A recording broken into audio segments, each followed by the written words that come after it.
Chapter number 3। Now chapter number 3 जो है वो क्या है और वो किसके बारे में बोलता है, अब हम उस पर शुरू करते हैं हमारा टॉपिक। चैप्टर नंबर 3 जो है उसका नाम अगर आपको दिख रहा है तो चैप्टर नंबर 3 का नाम है बिजनेस एनवायरनमेंट। चैप्टर नंबर 3 का नाम क्या है? Business environment. और बिजनेस एनवायरनमेंट का कॉन्सेप्ट क्या होता है, बिजनेस एनवायरनमेंट का मतलब क्या होता है, ठीक है, वो अब हम लोग शुरू कर रहे हैं समझना। ठीक है, तो हम चैप्टर 3 से शुरुआत कर रहे हैं। चैप्टर 3 का कॉन्सेप्ट डिस्कस करेंगे, चैप्टर 3 में क्या क्या चीजें इंपॉर्टेंट है वो डिस्कस करेंगे। चैप्टर 3 भी कंपैरेटिवली इजी है। चैप्टर 1 और 3 दोनों कंफर्टेबल चैप्टर्स है, बहुत ज्यादा टेक्निकल इसमें चीजें नहीं है। ठीक है, 1 में भी बहुत सिंपल ही चीजें अपन ने पढ़ी थी, 3 में भी बहुत सिंपल सी चीजें अपने को डिस्कस करनी, अपने को पढ़नी है। ठीक है, so here we begin chapter number 3। Chapter number 3 अब हम लोग शुरू कर रहे हैं एंड चैप्टर नंबर 3 का कॉन्सेप्ट सबसे पहले हम लोग शुरू करते हैं। ठीक है, चैप्टर नंबर 3 क्या है? चैप्टर नंबर 3 का नाम है बिजनेस एनवायरनमेंट। ठीक है, बिजनेस एनवायरनमेंट का मतलब क्या होता है वो अब अपने को समझना है ना। सो बिजनेस एनवायरनमेंट मींस व्हाट? हमें बहुत सिंपल सा लॉजिक समझना है कि हमारे पास बहुत सारी क्या होती हैं, फोर्सेस होती हैं, बहुत सारे फैक्टर्स होते हैं, बहुत सारे इंस्टीट्यूशंस हैं जो हमारी ऑर्गेनाइजेशन के बाहर हैं। ठीक है, मतलब मैं बिजनेस एनवायरनमेंट की बात कर रहा हूं तो बिजनेस एनवायरनमेंट का मतलब मैं किसकी बात कर रहा हूं?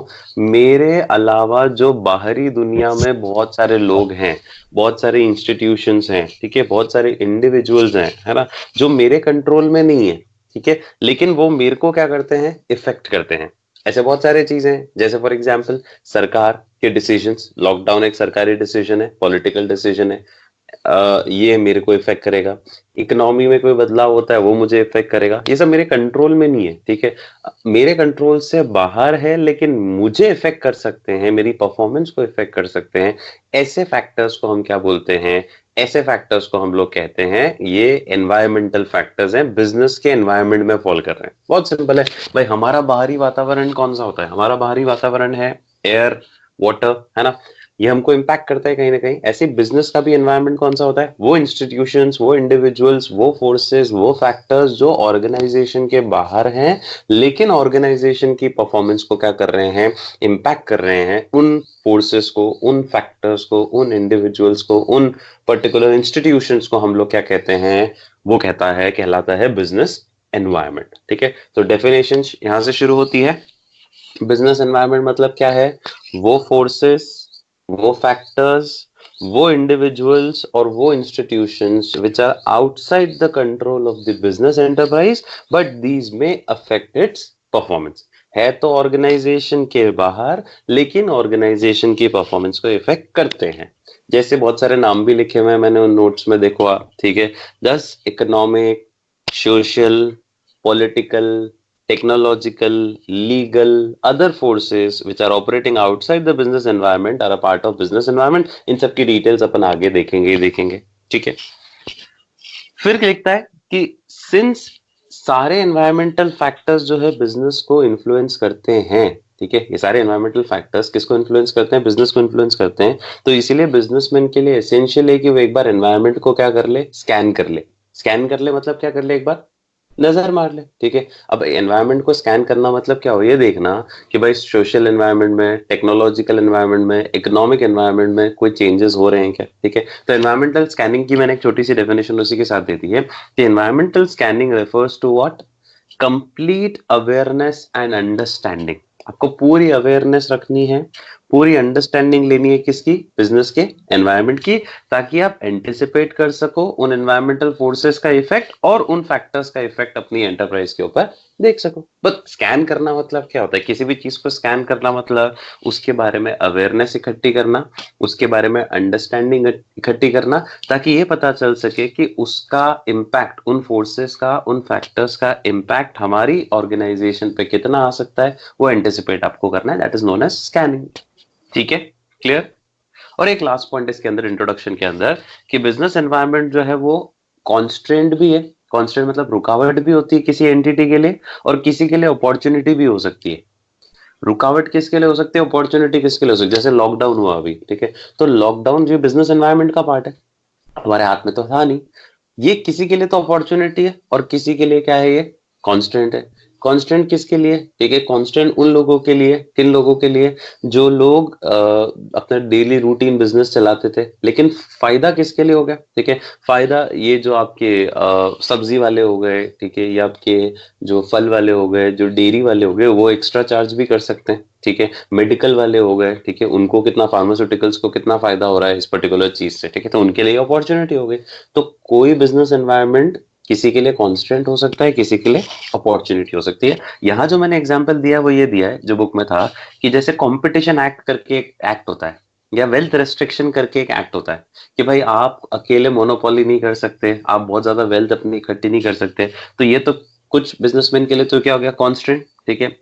इसके उल्टा अगर आप देखो, ठीक है, जैसे लिबरलाइजेशन पॉलिसी, लिबरलाइजेशन ग्लोबलाइजेशन जो आपने पहले पढ़ा था 11 में, ठीक है, वो किसी किसी के लिए अपॉर्चुनिटी है। जैसे बड़े बड़े बिजनेसमैन के लिए, मल्टीनेशनल कंपनी के लिए तो लिबरलाइजेशन ग्लोबलाइजेशन फायदा है, ठीक है, और छोटी छोटी एंटिटीज के लिए लिबरलाइजेशन ग्लोबलाइजेशन नुकसान है, ठीक है। तो ये बेसिकली फंडा है हमारा। तो इंट्रोडक्शन हमने शुरू कर लिया किसका, इस कॉन्सेप्ट का। इस चैप्टर का नाम है, चैप्टर नंबर 3 जो अपन पढ़ रहे हैं, उस चैप्टर का नाम है बिजनेस एनवायरनमेंट। बिजनेस एनवायरनमेंट का मतलब क्या होता है, मैं वापस बता देता हूँ। बिजनेस एनवायरनमेंट का मतलब है, क्या मतलब था, देखो, वो सारी फोर्सेस, सारे फैक्टर्स, सारे इंडिविजुअल्स और इंस्टीट्यूशन जो कि outside the control of the enterprise है, मतलब मेरी बिजनेस एंटरप्राइज के कंट्रोल में नहीं है, बट मेरी बिजनेस एंटरप्राइज के परफॉर्मेंस को इफेक्ट करने में वो सक्षम है। तो ऐसे फोर्सेस, ऐसे फैक्टर्स को हम बिजनेस एनवायरनमेंट कहते हैं। सोशल पॉलिटिकल इसके बहुत सारे केसेस हैं, अपन पढ़ेंगे अभी आगे, ठीक है।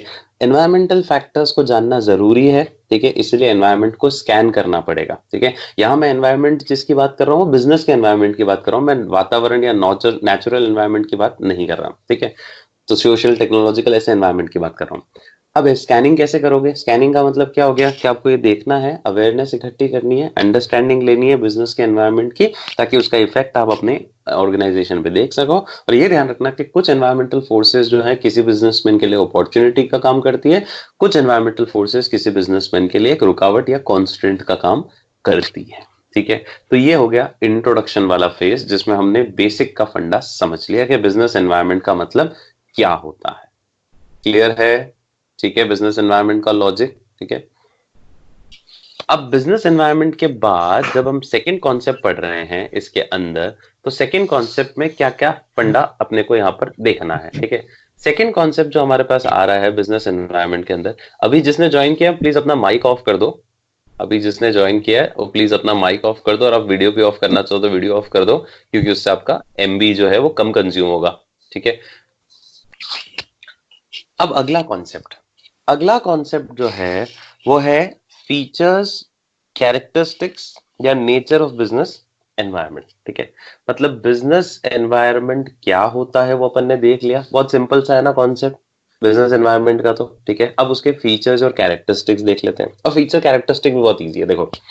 अब एक चीज बताओ मुझे, ठीक है, हमारा जो बिजनेस का माहौल होता है, बिजनेस एनवायरनमेंट जो होता है, वो इंटरनल है कि एक्सटर्नल वाले फोर्सेस की बात कर रहे हैं अपन, ठीक है। तो आपका आंसर होगा सर इंटरनल फोर्सेस तो हमारे कंट्रोल में होती है, हम जिसकी बात कर रहे हैं अभी वो सारी कौन सी हैं, एक्सटर्नल फोर्सेस जिस पे हमारा कंट्रोल नहीं है। तो पहला फीचर क्या हो गया कि यहाँ पर सारी कौन होती है, एक्सटर्नल फोर्सेस। कुछ तो होती है जनरल और कुछ होती है स्पेसिफिक। जनरल का मतलब क्या हो गया, जनरल मतलब जो सबको इफेक्ट करेगी, सिर्फ मेरी बिजनेस को नहीं, वो पड़ोसी के बिजनेस को भी इफेक्ट करेगी, वो मेरे कॉम्पिटिटर्स को भी इफेक्ट करेगी, ठीक है। जैसे अभी जो अपना लॉकडाउन है वो सिर्फ मुझे इफेक्ट कर रहा है कि सबको कर रहा है, सबको कर रहा है, ठीक है। तो जनरल फोर्सेस जो हैं वो होती है कौन सी, सोशल टेक्नोलॉजिकल ऐसी एनवायरमेंट। और स्पेसिफिक फोर्सेस मतलब मेरा कस्टमर मेरे पास नहीं आ रहा है, ठीक है, मेरा सप्लायर मुझे सामान नहीं दे रहा है, बाकी को तो दे रहा है, ठीक है, तो ये सिर्फ मेरे ऊपर नुकसान आ रहा है, ठीक है। तो कुछ फोर्सेस जो एक्सटर्नल फोर्सेस हैं वो भी दो टाइप की हो गई, एक जनरल फोर्सेस हो गई और एक स्पेसिफिक फोर्सेस हो गई, ठीक है। और इन सारी फोर्सेस में, ठीक है, ये सारे एनवायरमेंटल फैक्टर्स में क्या है, आपस में इंटर रिलेशनशिप है, ठीक है। इंटर रिलेशनशिप का मतलब है एक फोर्स में कुछ इंपैक्ट आता है तो उसका इंपैक्ट दूसरी फोर्स पे देखने को मिलता है। जैसे फॉर एग्जांपल, जैसे मैंने जो एग्जांपल वहां दे रखा है वो भी बताता हूँ और सिंपल भी एग्जांपल बताता हूँ, ठीक है। यूथ जो है, आज की यंग जनरेशन जो है, सोशल एनवायरनमेंट कैसा हो गया कि वेस्टर्न कल्चर पे वो लोग ज्यादा जा रहे हैं, ठीक है, ये सोसाइटी में चेंज हो रहा है। अब इसका इम्पैक्ट आप किस पे देखो कि डिमांड जो है फास्ट फूड की बढ़ रही है उसकी वजह से, ठीक है, वेस्टर्न कल्चर पे जा रहे हैं हम लोग, डिमांड जो है वो बार्स की और पब्स की बढ़ रही है, डिस्कोथेक्स की बढ़ रही है, ठीक है, तो ये ऑटोमेटिकली बिजनेस अपॉर्चुनिटी भी हो गई किसी एंटरप्राइज के लिए। तो ऐसा नहीं कि एक एनवायरमेंटल फोर्स जो है वो अकेली ही इंपैक्ट करती है, एक एनवायरमेंटल फोर्स का इंपैक्ट दूसरी एनवायरमेंटल फोर्स पे भी होता है और वो भी फिर आपको डायरेक्टली और इनडायरेक्टली इफेक्ट करती है। तो मैंने तीन एक बार तो फीचर्स आपको सीधे बता दिए। पहला, ये सारी की सारी जो अपन बिजनेस एनवायरनमेंट की बात कर रहे हैं, सारे कौन से फोर्सेस हैं? एक्सटर्नल फोर्सेस हैं, एक्सटर्नल फैक्टर्स हैं। तो पहला फीचर तो ये हो गया कि business environment includes all the forces, institution and factors which are external to the business organisation. Second, ये सारी फोर्सेस जो है एक्सटर्नल, जो है एक्सटर्नल फोर्सेस जो है, कुछ तो जनरल है, जनरल मतलब जो सबको इफेक्ट कर रही है, और कुछ मेरे लिए स्पेसिफिक है। तो second point, specific and general forces. Business environment में दोनों आते हैं, स्पेसिफिक भी आते हैं और जनरल भी आते हैं। स्पेसिफिक फोर्सेस का मतलब जो डायरेक्टली और इमीडिएटली मेरे डे टू डे वर्किंग को इफेक्ट कर सकते हैं, जैसे सप्लायर्स, कस्टमर्स, इन्वेस्टर्स एटसेट्रा। और जनरल फोर्सेस मतलब social, political, legal, technological condition, जिनका इम्पैक्ट सारी की सारी एंटरप्राइज पे हो रहा है। ये सिर्फ मुझे इफेक्ट नहीं कर रही है, ठीक है, ये सारी फर्म्स को इफेक्ट कर रही है, ठीक है, इनडायरेक्टली मेरे को भी कहीं ना कहीं इफेक्ट कर रही है, ठीक है। जबकि स्पेसिफिक फोर्सेस तो डायरेक्टली मेरे ऊपर इम्पैक्ट डाल रही थी। क्लियर? ठीक है। तीसरा, इन सब में क्या है आपस में? Inter relationship. All the forces and factors are inter related to each other. Example मैंने आपको दे ही दिया कि जैसे जैसे यूथ का इंक्लिनेशन किसकी तरफ बढ़ता है, मतलब उनका ध्यान वेस्टर्न कल्चर की तरफ ज्यादा जा रहा है, तो ऑटोमेटिकली जो डिमांड है फास्ट फूड की, ब्रांडेड कपड़ों की, वो बढ़ती जा रही है। ठीक है, तीन तो ये बहुत ईजी हो गए। फिर तीन वापस इजी बता देता हूं, तीन चार इजी पॉइंट और हैं, सुनो। ये एनवायरनमेंट आपके हाथ में है कि नहीं है? ये बिजनेस एनवायरनमेंट श्योर है कि यही होगा कि कुछ भी हो सकता है कभी भी? लॉकडाउन किसी ने सोचा था? नहीं। तो एनवायरनमेंट अनसर्टन होता है, एनवायरनमेंट डायनामिक है। हम लोग 15 अप्रैल करके सोच रहे थे, वो डायनामिक हो गया, वापस चेंज हो गया, वापस 30 अप्रैल भी हो सकता है, प्रोबेबली आज डिसीजन आएगा, ठीक है, तो वो डायनामिक भी होता है। फिर एनवायरनमेंट इतना आसान नहीं है समझना, बहुत कॉम्प्लेक्स होता है, बहुत जटिल होता है एनवायरनमेंट को समझना, ठीक है, आपके लिए बहुत मुश्किल होता है असेस करना कि ये क्या होगा इसका इम्पैक्ट। और प्लस एनवायरनमेंट रिलेटिव है। रिलेटिविटी का मतलब है किसी रीजन में कहाँ इफेक्ट होता है, किसी रीजन में कहाँ इफेक्ट होता है, ठीक है, मतलब ऐसा नहीं कि एनवायरनमेंट सबको बराबर इफेक्ट करता है, नहीं, किसी को ज्यादा इफेक्ट करेगा, किसी को कम इफेक्ट करेगा। मैंने पहले भी बोला, किसी के लिए अपॉर्चुनिटी भी हो सकती है, किसी के लिए कॉन्स्टेंट भी हो सकता है, वो डिपेंड करेगा region to region, country to country depend करेगा। चाइना ने जल्दी रिकवरी कर ली, इंडिया को टाइम लगेगा रिकवर करने में पॉपुलेशन की वजह से, ठीक है। तो चार फैक्टर्स और हैं, चार फीचर्स और हैं, ठीक है। पहला, एनवायरनमेंट पूरा कैसा होता है? अनसर्टन। अनसर्टन का मतलब है आप प्रेडिक्ट नहीं कर सकते हो, क्योंकि जैसे अपन नहीं होते, फैशन सेक्टर देख लो, आईटी सेक्टर देख लो, इतनी जल्दी बदलाव होते हैं कि ऑर्गेनाइजेशन को उसके अकॉर्डिंगली हैंडल करना पड़ता है। बाकी वो इतनी और वो श्योर नहीं है कि कब क्या बदलाव होगा, अनसर्टेनिटी से भरा हुआ है, ठीक है।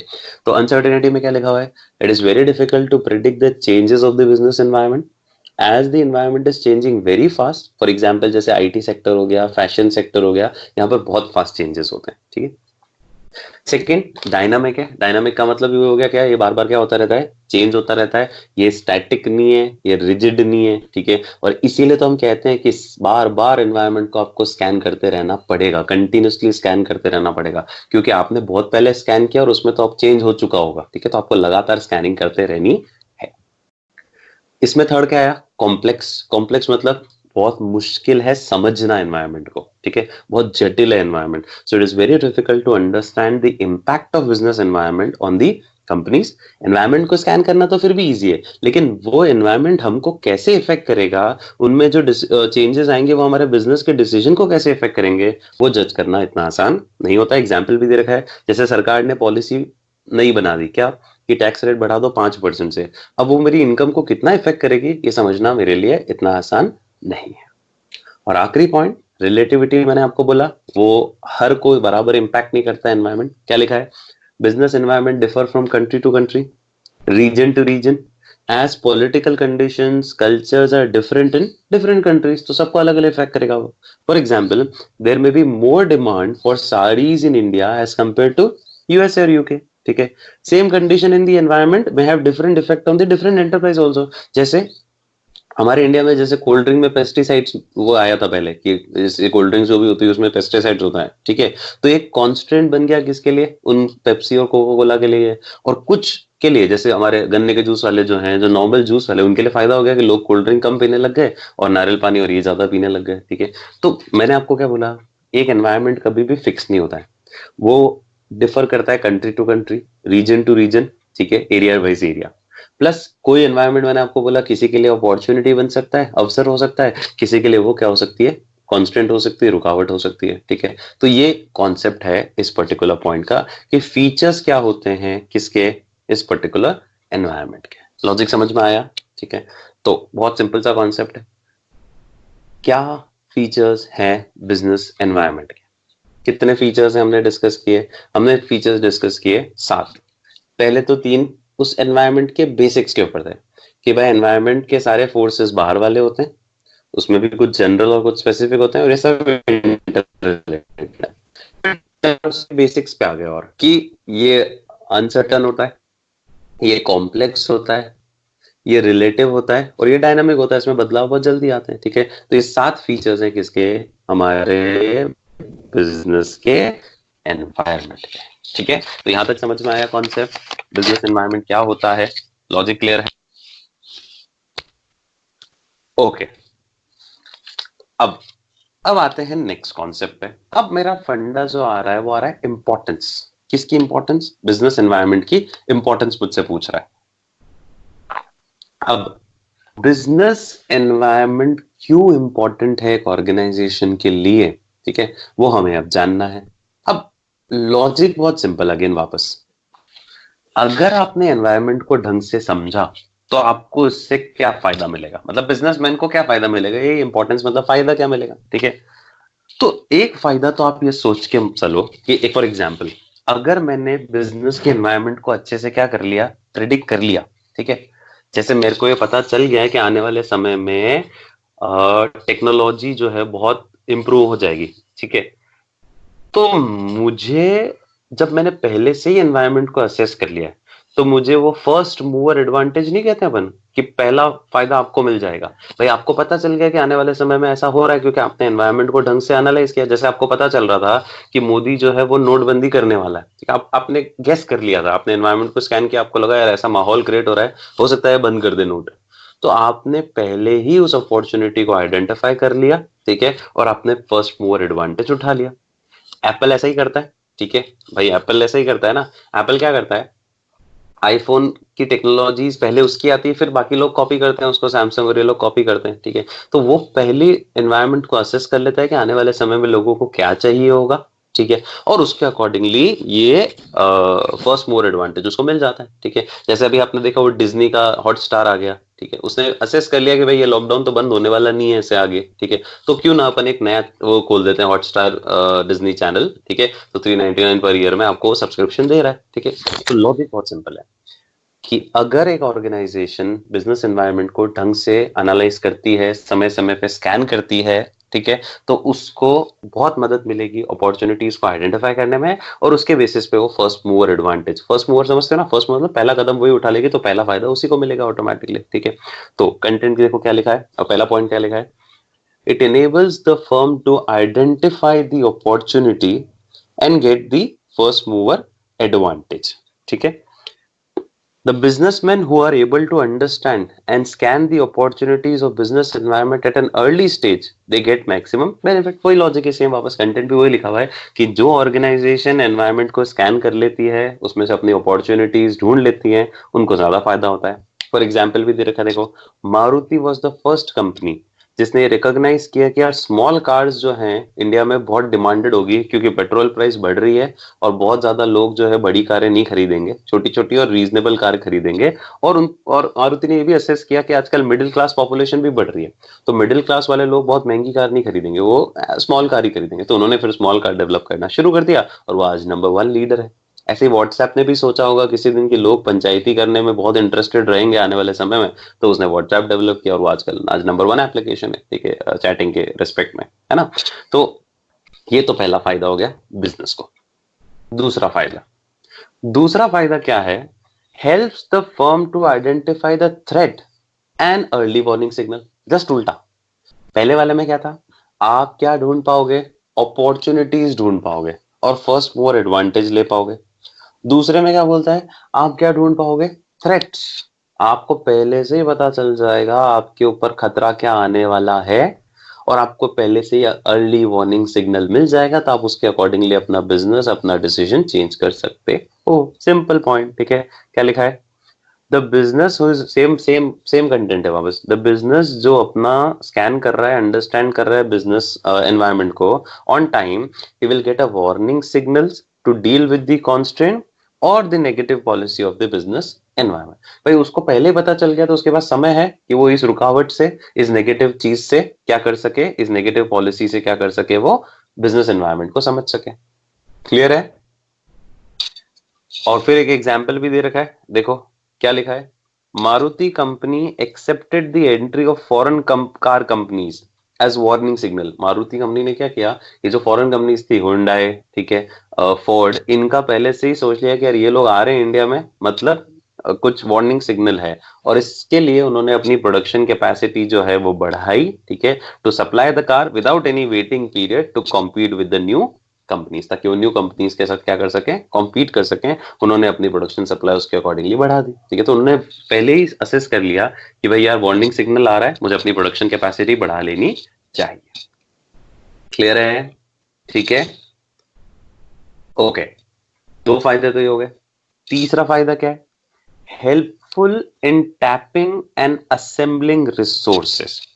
अब मुझे ये मालूम है कि एनवायरनमेंट कैसा बिहेव करने वाला है, क्योंकि मैंने उसको स्कैन कर लिया, तो मैं उसके अकॉर्डिंगली ही आउटपुट की प्लानिंग करूंगा, आउटपुट की प्लानिंग के अकॉर्डिंगली इनपुट की प्लानिंग करूंगा, ठीक है भाई। रिसोर्सेज जो मुझे चाहिए होंगे, अब जैसे फॉर एग्जांपल लॉकडाउन है, ठीक है, और अगर मान लो आज घोषणा हो जाए या कि अब आपको 10 दिन बिल्कुल घर से बाहर नहीं निकलना है, ठीक है, मतलब आपको सब्जी लेने और वो भी लेने नहीं निकलना है, आज से लास्ट डे आप निकल सकते हो, ठीक है। तो उस केस में क्या होगा, लोगों के लिए, लोगों ने एनवायरनमेंट असेस कर रखा है, ठीक है, थोड़ा बहुत एनवायरनमेंट, आज डिसीजन नहीं भी, और उससे भी पहले लोग समझ गए थे जब भी ये आया था लॉकडाउन का कॉन्सेप्ट, ठीक है। तो लोगों ने घर में एक बार सामान इकट्ठा करना शुरू कर दिया, असेंबल करने शुरू कर दिए रिसोर्सेस, ठीक है। क्यों, क्योंकि उन्होंने एनवायरनमेंट को असेस कर लिया था कि ऐसा होने वाला है, ठीक है। तो क्या लॉजिक है, helpful in tapping and assembling the resources. क्या लिखा हुआ है, businessman has to supply the goods to the market according to the demand in the market, so they acquire raw material and other resources keeping in mind the output demanded in the environment। बहुत simple सा फंडा है भाई, output जितना expected है मैं भी resources उतना ही लाके रखूंगा ना। मैं साल भर का राशन थोड़ी लाके रखूंगा, क्योंकि मुझे लगता है कि साल भर नहीं रहेगा लॉकडाउन, भाई 2 महीने रहेगा, तो मैं 2 महीने का राशन लाके रख लेता हूँ, ठीक है। तो जैसा डिमांड है मार्केट में, आउटपुट उतना ही देना है, जितना आउटपुट देना है उतना ही रिसोर्सेज लाके रखो, नहीं तो वेस्टेज भी होंगे। तो ये फायदा है कि अगर आपने एनवायरनमेंट को असेस कर रखा है, तो आप रिसोर्सेस को प्रॉपरली असेंबल करके, टैप करके, टैप मतलब अपने पास होल्ड कर सकते हो। फॉर एग्जाम्पल भी लिखा हुआ है, जैसे एलईडी 3D टीवी की डिमांड बढ़ रही है, तो मैन्युफैक्चरर उस 3D और एलईडी टीवी को बनाने के लिए जो रिसोर्सेज चाहिए वो लाके रख रहे हैं, rather than black and white TV को बनाने के लिए जो रिसोर्सेज चाहिए वो नहीं रख रहे हैं, क्योंकि उनको मालूम है ये आउटपुट चाहिए, ये डिमांड है, तो इसके लिए रिसोर्सेज लाके रखो, ठीक है। क्लियर। 3 फायदे हो गए अभी तक, तो 3 और हैं, ठीक है। पहला फायदा क्या था कि अगर आपको एनवायरनमेंट असेस कर पाओगे आप टाइम पे, तो आप अपॉर्चुनिटीज को आइडेंटिफाई कर पाओगे और फर्स्ट मूवर एडवांटेज ले पाओगे। जस्ट उल्टा, थ्रेट्स को आइडेंटिफाई कर पाओगे और अर्ली वार्निंग सिग्नल मिल जाएगा, ठीक है। तीसरा, अगर आपने बिजनेस एनवायरनमेंट को ढंग से असेस कर लिया, तो आप उतने ही रिसोर्सेज असेंबल करोगे, टैप करोगे जितनी आपको जरूरत है। चौथा फायदा, अगर मार्केट में चेंजेस भी हो रहे होंगे, तो आपको डर नहीं होगा, क्योंकि आपने पहले ही असेस कर लिया था कि बदलाव होगा, और बदलाव होगा तो हम उसके लिए पहले से ही क्या थे, तैयार थे। तो फोर्थ फायदा is, it helps to adjust and adapt with the rapid changes. क्या लिखा है, today changes are taking place very fast, and these changes has a great impact on the business. Business environment scanning helps the companies to scan and understand these changes, help in coping with the rapid changes। भाई आपने scan कर लिया, आपने इन changes को पहले ही assess कर लिया है, उसका इम्पैक्ट आपने पहले ही देख लिया है, तो वो आपके ऊपर बहुत ज्यादा इम्पैक्ट डाल ही नहीं सकता। भाई कोई चीज मैंने पहले ही एक्सपेक्ट कर ली है कि ये होगी होगी, ठीक है, अपन ने ये डिस्कस किया ही था, कल परसों तक अपन ने बोला ही था कि मुश्किल है कि स्कूल वैसे भी खुलने वाला, वैसे भी आपको भी मालूम था, ठीक है, और वैसे भी अपन बढ़ा ही रहे हैं इस चीज को, तो अपन ने यहाँ पर चेंजेस को एक्सपेक्ट करके और पहले ही पढ़ना आप शुरू कर दिया, ताकि हमको नुकसान ना हो, ठीक है। एग्जाम्पल भी लिखा हुआ है उसमें, देखो फॉर एग्जाम्पल जैसे कंपटीशन बढ़ रहा है तो कस्टमर्स भी ज्यादा डिमांडिंग हो गए, ठीक है, और it becomes essential for a business enterprise कि आप रैपिडली चेंज करो, किसके हिसाब से, टेक्नोलॉजी के हिसाब से। अब जैसे मान लो आप वो पुराना एंड्रॉइड फोन दे रहे होते हैं, ठीक है, पुराना कोई सॉफ्ट वर्जन वाला, ठीक है, और आज जो एंड्रॉइड चल रहा है एंड्रॉइड वाला वर्जन वो आप नहीं दे रहे हो अगर, तो फिर लोग आपके पास आएंगे ही नहीं, ठीक है, क्योंकि आपने टेक्नोलॉजी अपडेट ही नहीं करी है, ठीक है ना। नेक्स्ट नेक्स्ट इजी है। पहले ही अगर आपने एनवायरनमेंट को असेस कर लिया तो आप प्लानिंग उसी हिसाब से बनाओगे, पॉलिसी भी उसी हिसाब से बनाओगे, ये भी सीधा ही पॉइंट है, सीधे, ठीक है। It assist in planning and policy making. क्या लिखा है? The major strategies or plans and policies in the organization are formed keeping in mind the business environment, which helps in finding out the opportunities of the business, and strategies can be made to grab these opportunities। तो कुछ भी नहीं है, simple है।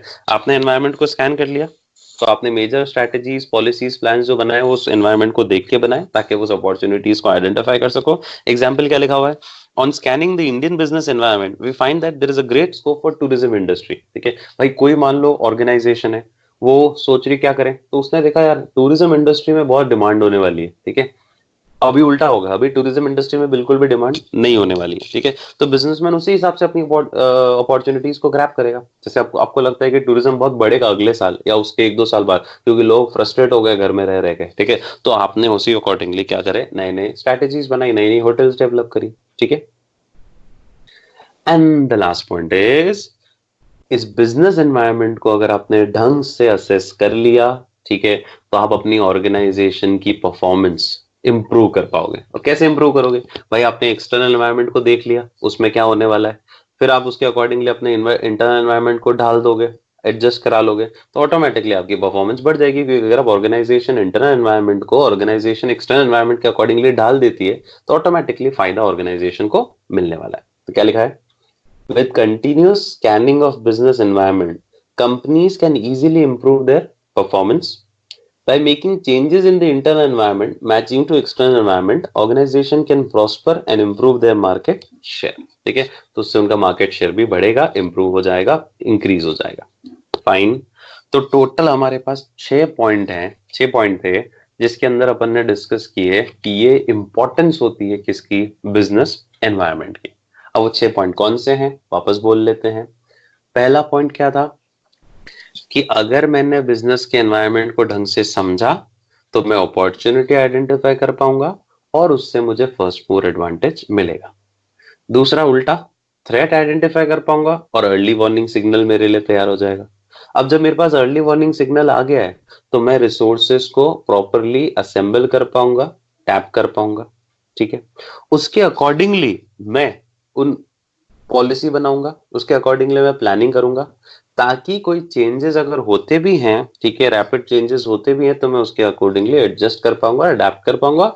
In short, इन सब से मेरी organisation की परफॉर्मेंस जो है वो क्या हो जाएगी, इंप्रूव हो जाएगी। तो टोटल 6 पॉइंट है, अपॉर्चुनिटी, थ्रेट, रिसोर्सेज वाला, चेंजेस वाला, ठीक है, प्लानिंग में और पॉलिसी मेकिंग में मदद कर रहा है, और परफॉर्मेंस जो है इससे आपकी क्या हो रही है, इंप्रूव हो रही है, ठीक है। क्लियर? अब इसका शॉर्ट ट्रिक अगर आपको डेवलप करके मैं बताऊं तो बहुत सिंपल है। इंपॉर्टेंस का के फीचर्स का तो बहुत सिंपल आंसर था, इसलिए उसका शॉर्ट ट्रिक की जरूरत नहीं है। इसमें अगर आपको चाहिए तो आप ऐसा समझ लो कि बिजनेस का माहौल, एनवायरमेंट, ठीक है, उस एनवायरमेंट को समझने से आपको फायदा क्या मिलेगा, ठीक है। अब एनवायरमेंट में देखो क्या होता है, एनवायरमेंट में आपके पास, अगर इसको मैं शॉर्ट ट्रिक डेवलप करूं आपके लिए, तो एनवायरमेंट को समझने से आपको फायदा क्या होगा, ठीक है। अब एनवायरमेंट कौन सा, बिजनेस का एनवायरमेंट, ठीक है। तो हमारे पास जो कॉन्सेप्ट बन रहा है वो इस तरह से बन रहा है। हम नॉर्मल एनवायरमेंट की बात कर लेते हैं, थोड़ा याद करने के तरीके से बताता हूँ। हम नॉर्मल एनवायरमेंट की बात करें, ठीक है, मैंने आपको 2 तरीके बता रहा हूँ। एक तरीका तो जो स्टोरी वाला है, जो ऑलरेडी मैं बता चुका हूं आपको कि भाई एनवायरमेंट को असाइन किया तो अपॉर्चुनिटी मिल जाएगी, थ्रेट्स पता चल जाएंगे, ठीक है। अपॉर्चुनिटी और थ्रेट पता चलने के बाद रिसोर्सेज आप उसके अकॉर्डिंगली असेंबल कर पाओगे, ठीक है। फिर प्लान और पॉलिसी बना पाओगे, उसके अकॉर्डिंगली चेंजेस आप अडेप्ट कर पाओगे, और लास्ट में आपकी परफॉर्मेंस इंप्रूव हो जाएगी। एक तरीका तो ये है, ठीक है। दूसरा तरीका मैं उल्टा समझा रहा हूं आपको। एनवायरमेंट, बिजनेस एनवायरमेंट की बात करें, पर मैं नॉर्मल एनवायरमेंट की बात कर रहा हूं। तो एनवायरमेंट में देखो पोल्यूशन ही पोल्यूशन है, ठीक है। अब पोल्यूशन ही पोल्यूशन से क्या होता है, आपको रेस्पिरेटरी डिजीज हो जाते हैं, आपको चेस्ट में पेन होने लग जाता है, एयर पोल्यूशन खासकर, ठीक है। और फिर अल्टीमेटली आपको ऑपरेशन थिएटर में जाना पड़ता है, ठीक है। तो लॉजिक में सुनना, शॉर्टकट जो मैं बता रहा हूँ, लिखना हो तो लिख लेना साथ में, नहीं तो बाद में रिकॉर्डिंग से सुन के लिख लेना। पोल्यूशन ही पोल्यूशन, सो दो तो पी आ रहे हैं, पोल्यूशन ही तो मतलब हिंदी हो गया, वो तो फालतू वर्ड है। सो पोल्यूशन ही पोल्यूशन से रेस्पिरेटरी एंड चेस्ट,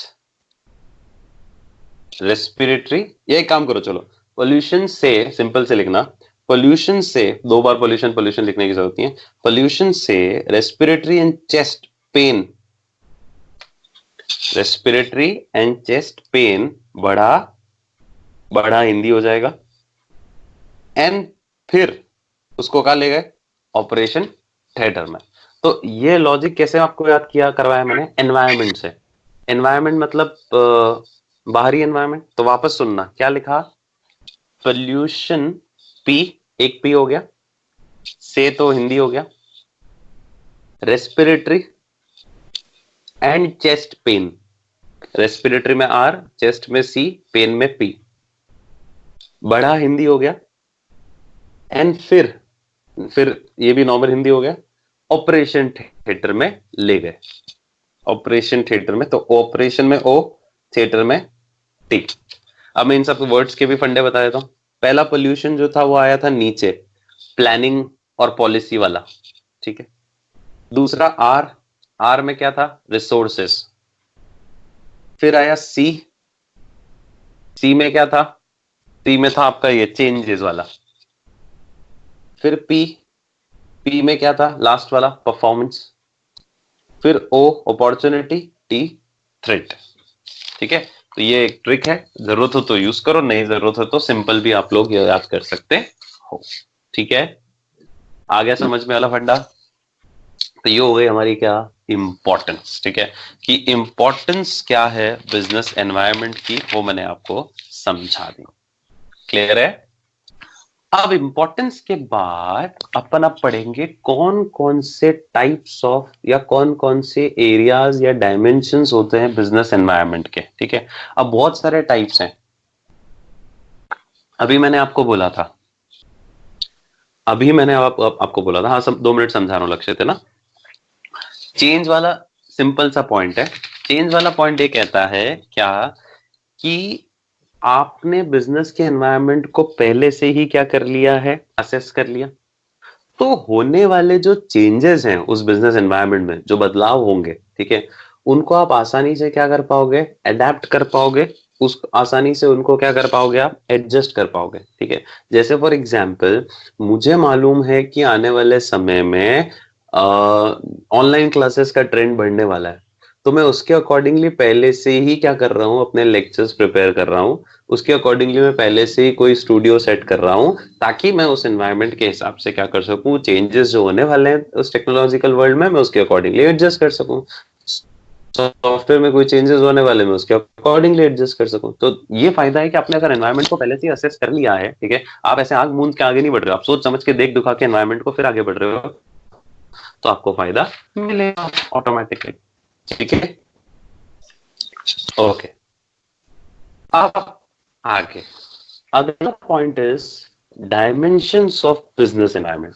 डायमेंशन का मतलब है कौन कौन से फोर्सेस हैं, कौन कौन से एरियाज हैं बिजनेस एनवायरनमेंट के अंदर, जो एक ऑर्गेनाइजेशन को डायरेक्टली या इनडायरेक्टली इफेक्ट कर सकते हैं। अब इसमें वो सारे एनवायरमेंटल फैक्टर पड़ेंगे अपन, सोशल, टेक्नोलॉजिकल, पॉलिटिकल, वो सारे आएंगे। सबसे पहला जो आज अपन डिस्कस कर रहे हैं, उसमें एक वर्ड भी लिखा हुआ है, जनरल एनवायरनमेंट। जनरल एनवायरनमेंट का मतलब मैंने क्या बताया आपको, ठीक है। जनरल एनवायरनमेंट का मतलब क्या हो गया, it is the most important dimension, जो लिखा हुआ है वहां पे, as businessman can not influence और change the component of general environment, rather he has to change his plans and policies according to the changes taking place in general environment. मैंने बोला था 2 टाइप के एनवायरनमेंट होते हैं, एक general और एक स्पेसिफिक।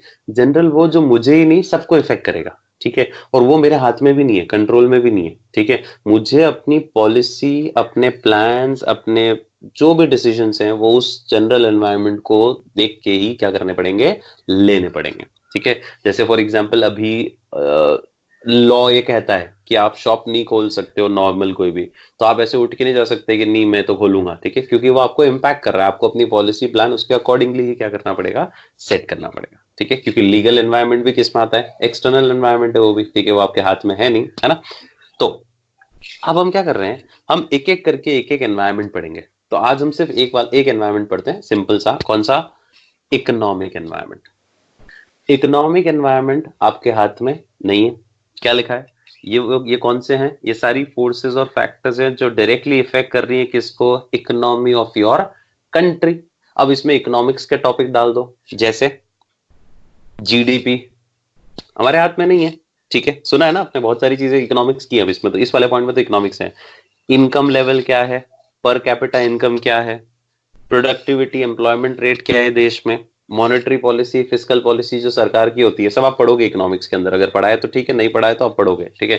ये सब सरकारी इकोनॉमिक फंडे हैं जो कि एक बिजनेसमैन के हाथ में नहीं है, ये सब सरकार के जो इकोनॉमिक पॉलिसीज हैं, ठीक है, या जो देश में और वर्ल्ड में इकोनॉमी चल रही है उसके ऊपर है, उस पर हमारा कंट्रोल है ही नहीं, है ना। अब एग्जाम्पल्स देखो और भी है, जैसे फॉर एग्जाम्पल क्या लिखा है, जीडीपी बढ़ती है, जीडीपी मालूम है क्या होती है, सुना है सबने, ग्रॉस डोमेस्टिक प्रोडक्ट, सुना है ना सबने, ठीक है। तो जीडीपी बढ़ रही है, ठीक है, उससे लोगों की खर्च करने वाली इनकम बढ़ रही है, rise in disposable income of people.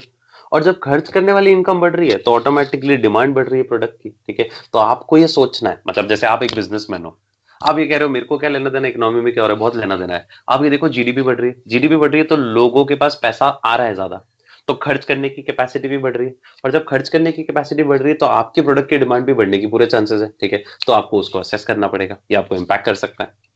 ऐसे ही और लिखा हुआ है, इन्फ्लेशन रेट बढ़ रही है, इन्फ्लेशन बढ़ा मतलब महंगाई बढ़ी, महंगाई बढ़ी मतलब कॉस्ट ऑफ प्रोडक्शन बढ़ी, तो आपको पहले से असेस करना है, ठीक है।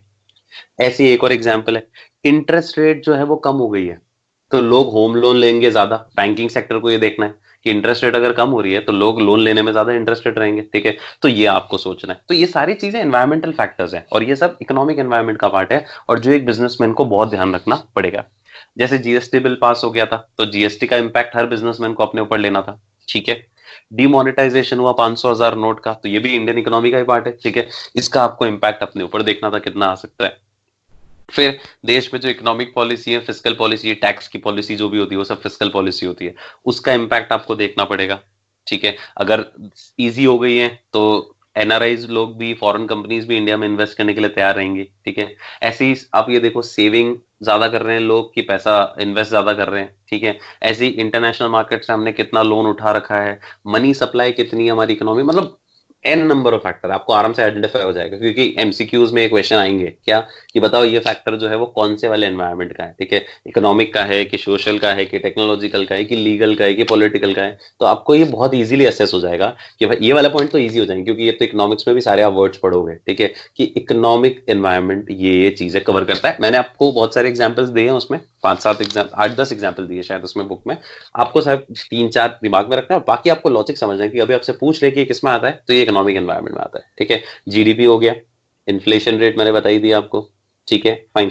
उसके अलावा अपन ने ये इंटरेस्ट रेट की बात कर ली, जीएसटी की बात कर सकते हो, इंटरनेशनल जो मार्केट में डेट होता है उसकी बात कर सकते हो, मॉनेटरी पॉलिसी, फिस्कल पॉलिसी, सारी चीजें इकोनॉमिक एनवायरनमेंट के अंदर आती है, ठीक है। तो इकोनॉमिक एनवायरनमेंट में क्या क्या आ गया, लॉजिक समझ में आ गया, ये सारी फोर्सेस है जो इम्पैक्ट कर रही है किसको, इकोनॉमी ऑफ दी कंट्री को, हमारी कंट्री की इकोनॉमी को जो इफेक्ट करती है वो सब चीजें इसमें कवर हो जाती है। डन, समझ में आया, ठीक है। तो ये हो गया हमारा ये वाला फंडा खत्म। Thanks for watching the video, and if you like the video, अगर आपको वीडियो अच्छा लगा हो तो do subscribe to the channel by clicking on the link given here, and do give your likes, comments in the comment box. I would love to hear all of them. Thanks once again.